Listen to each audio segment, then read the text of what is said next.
Hey guys, welcome back. So this is a quick follow-up video for the video about going to Star Wars Celebration. I pointed at the silvered C-3PO torso and I said there's ways not to do this, but I didn't elaborate on that. I just realized I didn't even talk about what not to do.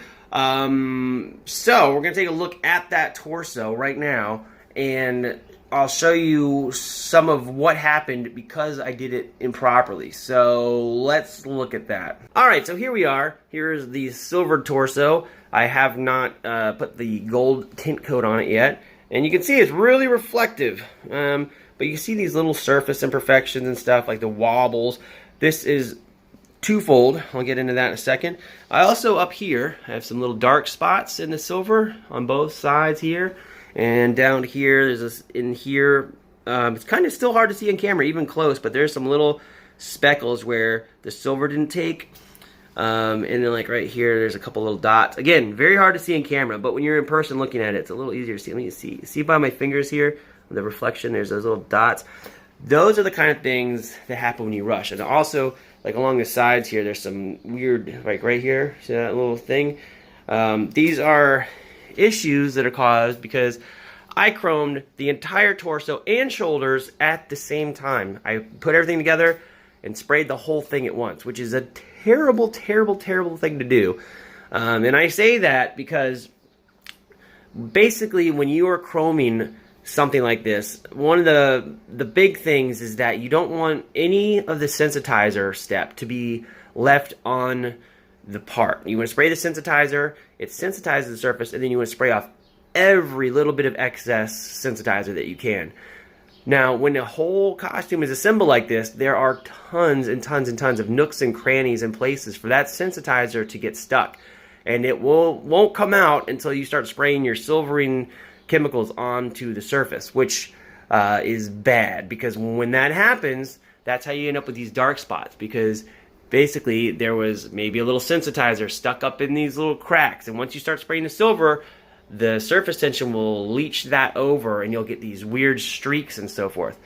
So you can see it here a little bit, and under here, this is actually on the C-3PO shoulders. This area is a spot that you need to extra rinse if you do these. Because it always, even when you rinse a lot, tends to get a little sensitizer stuck in that area. But yeah, you want to rinse the sensitizer completely. It is optimal to take everything apart and do each piece one at a time. It will come out much, much better. I just didn't have time to do that. Another thing is that I did not wait for my base coat to set for very long. I let it sit for a couple hours. If I had an oven, like a big car oven where you could heat the parts, I could probably have turned this around a little bit faster.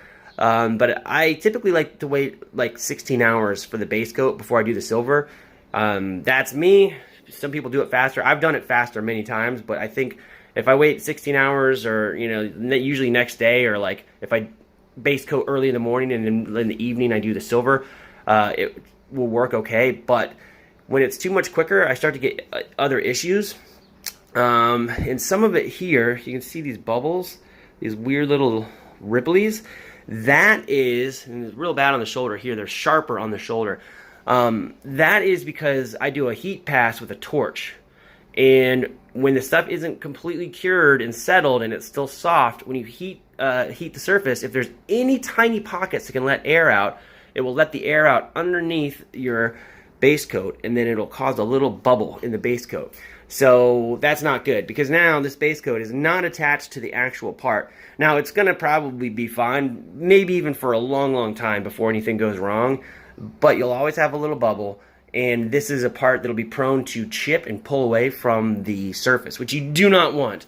And you can see this shoulder kind of got it bad. And this really shows up in the light. This actually looks worse on camera than it does in person. This side, a little warbly. Once there's a bunch of dirt and grime, it'll probably just blend in. So I'm not overly concerned about it. But overall, I mean, if I'm this far away and you're walking around, it looks totally fine. So if this was like a movie prop and someone had to be on set walking around and you had to do something like this and you had some flaws, you can see, like, nobody's really going to notice that. But if it's for like a collector and this is a thing that's going to be in their house, stuff like this just doesn't fly. It looks like, dumb in person. But if you blend it into weathering, make it look like a used part, you can get away with it if you need to. So, keep that in mind. I think about that a lot when I'm doing something like, how are people going to be viewing this item? Does it matter if I'm super careful? Does it matter if there's a few little flaws? But look, the parts that are reflective are really good. So anyway, I got to get this set up and then go prep it to become gold, and hopefully I can have it ready for tonight's flight to Chicago. That's kind of a look at the stuff that's wrong with it. Again, I am going to coat it and then I'm going to weather it. So hopefully, they, in the movie industry, they say hide the sins, and that means if you make a flaw in the paint or you chip the thing or break it, you add a little grime or a little weathering mark, and then it looks good as gold. And then, no pun intended with 3PO there, but in all seriousness, that's like the way to hide a lot of stuff. And you see movie props, and I've worked on lots and lots of movie props now, like in a restoration standpoint. So they're props made by other people. And when you get them in person, they look nowhere near as good as they look on camera. Even if I have it in my hand and I take a picture with my phone, the picture on the phone looks way better than it does in person. So I think that's a thing that I kind of always have in the back of my head. So a finish like this, just to do an event, is fine for me. I'll redo this later. But I just wanted to show you guys what not to do. Don't chrome your parts assembled. It's a bad idea if you want it to be perfect. Anyway, thanks for stopping by. I will see you kids soon. You can see some